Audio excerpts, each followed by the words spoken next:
Hopefully you clicked on this video because you're interested in Frost Warden damage dealing in the Elder Scrolls Online. It's fun to play, something thematic that's also powerful, and while Frost Warden, or how I like to shorten it to Frostin, is certainly capable of good damage, it's also one of the least understood build types in the game by newer players. This is because of its reliance on specific niche game knowledge that the game itself does not teach you. It's important to understand that Frost-based damage dealing is but one way to play Damage Dealer Warden, and its competitive output is dependent on the current patch's tuning and recent buffs or nerfs to certain skills. Just because a build isn't meta doesn't mean you cannot deal great damage with it. Moving on, this video is not necessarily a build guide, it is a general information video about the playstyle, its intricacies, why specific abilities, item sets are good or bad, but I'll be linking my build in the description, or it'll pop up in a notification if it's later released as a video. Starting off with the basics, Frostin is a light attack weaving build. This is different from a heavy attacking lightning staff build that requires a lot higher actions per minute, utilizing a core combat mechanic called weaving. It's a very simple principle that should be incorporated into your gameplay as soon as possible, but can take some time to master. The easiest way to describe weaving is to light attack the split second before casting a skill. When done fast enough, it cancels the animation of the light attack and ensures that enemies take a lot more damage from you every second.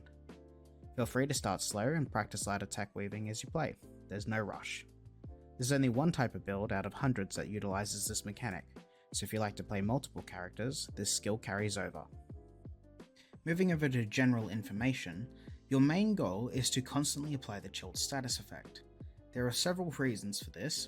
Firstly, and most importantly, chilled is a significant portion of our damage output, but in addition, one of the main reasons is because of a unique debuff called Minor Brittle. It is a debuff that is applied to an enemy that increases all of their critical damage taken from you and other players by 10%.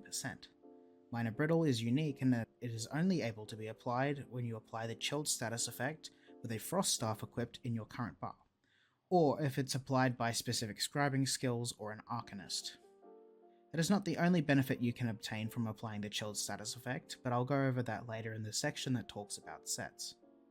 If you're still new to the game, you might be wondering, how do you apply the chilled status effect and get these benefits? That's a great question, and the answer is that outside of guaranteed application from Frost Reach or Elemental Susceptibility, it is mostly random chance from dealing frost damage.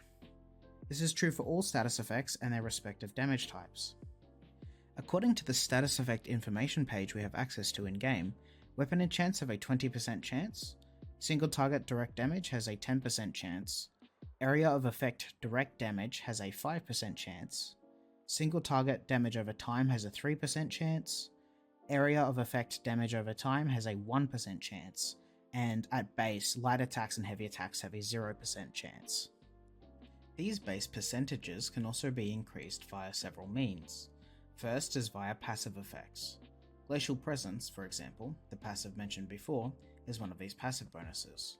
It increases your chilled application chance by 200%, as well as its damage done by a significant amount.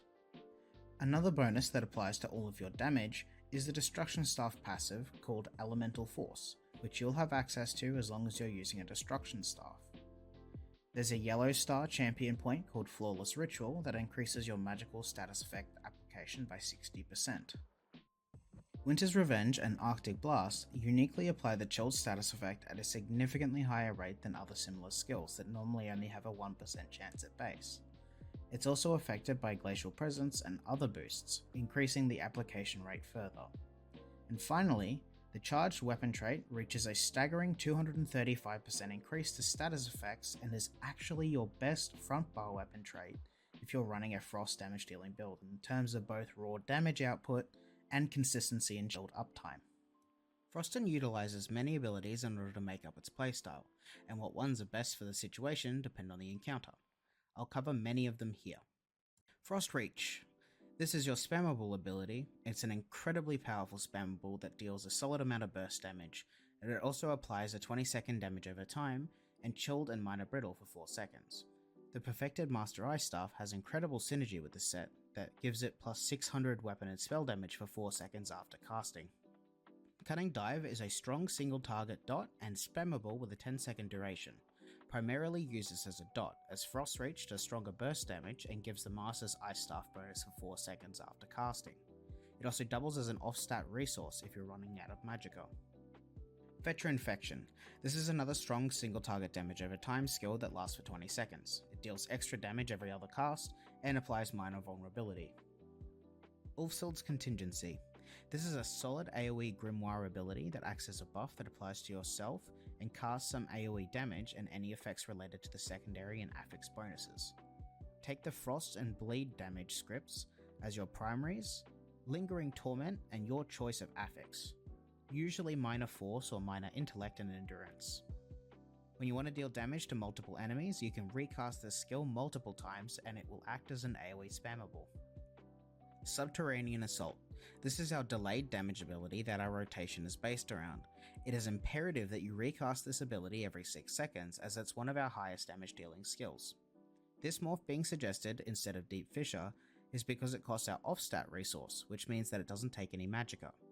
It can also proc the poison status effect, which leads to more damage. This morph, however, is worse in solo arenas since you lose out on AoE Major and Minor Breach. But it should still be pretty solid damage regardless, and not overly worth swapping for that content just in case you want to farm item sets. However, it's only worthwhile to do this if you can sustain it in solo arenas. Arctic Blast. Arctic Blast is an AoE damage over time skill that does some AoE damage up front, or, if it can't hit anything, will instead heal you for a bit of health. Arctic Blast lasts for 20 seconds and has a high chilled proc chance, despite being an AoE damage over time skill. It will also stun after the second tick. Wild Guardian. In order to deal as much damage with this build as possible, you'll need to double slot the Bear ultimate. Its light and heavy attacks as well as an insane amount of hemorrhaging proc account for a huge amount of DPS, and its active ultimate, which only costs about 75, deals a ton of damage, which doubles in execute range.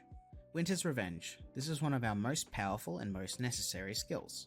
As a damage over time skill, it deals an amazing amount of damage and applies a small snare to enemies inside of it, helping them stay inside your damage AoEs. Because of this, it's good enough reason to slot the skill. Like Arctic Blast, it also has a high chilled status effect proc rate, and when cast on a bar with a destruction staff equipped, it deals 30% more damage. Unstable Wall of Frost.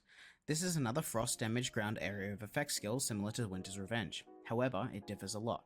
If we have a Maelstrom Arena Frost Staff, this skill will deal more damage. Additionally, this skill is what is allowing us to proc our weapon glyph on our back bar, keeping up a solid uptime on our back bar enchantment. Enemies who become chilled are also snared and given Minor Breach if they are within the wall. Minor Breach reduces the enemy's armor. And finally, when you cast this skill and when it explodes, you will apply a small projectile specific damage shield to allies around you, which restores some Magicka when it absorbs damage. Lotus Blossom. This skill is alright in group environments. It provides passive healing for both you and your group, is a cheap 60-second duration buff that gives you access to Major Prophecy and Savagery, and allows you to gain access to your green balance passives, notably Nature's Gift when it heals an ally, as well as spreading minor toughness around the group and granting us Major Mending to heal for a little bit more on allies or ourselves when someone gets low. Blue Betty. This is our major sorcery and brutality buff, which purges negative effects and gives us a separate, roughly 200 Magicka recovery every second while the ability is active. More importantly, if it does not purge a negative effect, the ability instead increases our damage done by 5%. That is extremely useful to have. It probably shouldn't be dropped unless you have an excess of sustain, and this usually happens in trial environments. Elemental Susceptibility. This is a fairly unique skill that is free, but applies all elemental status effects every 7.5 seconds. As Chill does a lot of damage for us, and it is free burning uptime, it's actually quite solid, and has a pretty long duration at 30 seconds. It also applies Major Breach, but this debuff is often already in groups anyway. This skill is mostly useful for the strong damage of its guaranteed status effect application. Inner Light. This is a passive slot skill, which I only recommend to people struggling to keep good uptime on all of our damage over time skills. It comes with Major Prophecy and Savagery, and a nice increase to our max Magicka and Magicka recovery. I don't recommend ever casting this skill. Northern Storm. This is a great ability for destroying trash packs with, because you can remain mobile with it while it ticks around you. It deals an extremely large amount of damage in its radius for 8 seconds, while only costing 200 ultimate. However, it's not going to get as much burst as Destructive Rage, which is much more expensive and stationary. This is not an ultimate ability I recommend taking a majority of the time, but when you start a trial and need to clear some trash, this is often situationally better than Destructive Rage or Bear. In pure single target fights, however, specifically against bosses, I would not recommend using this ultimate simply due to how strong Bear is. Frost Damage Scribing Skills. Many of the Frost Damage Scribing skills range from average to not very good. You'll most often want to take Lingering Torment and some of the additional major or minor buffs that you don't normally have access to. The ones I found useful are Chilling Contingency, as I've mentioned before, Chilling Soul, Chilling Burst, Chilling Knife, and in some niche cases, Chilling Torch. The others are not very strong and I don't recommend using them. Chilling Throw is kind of niche. I don't think it has many reasons to be taken because Sword and Shield is not a strong damage weapon. The final two are horrendous. Chilling Explosion takes a ridiculous amount of time to cast for very little benefit.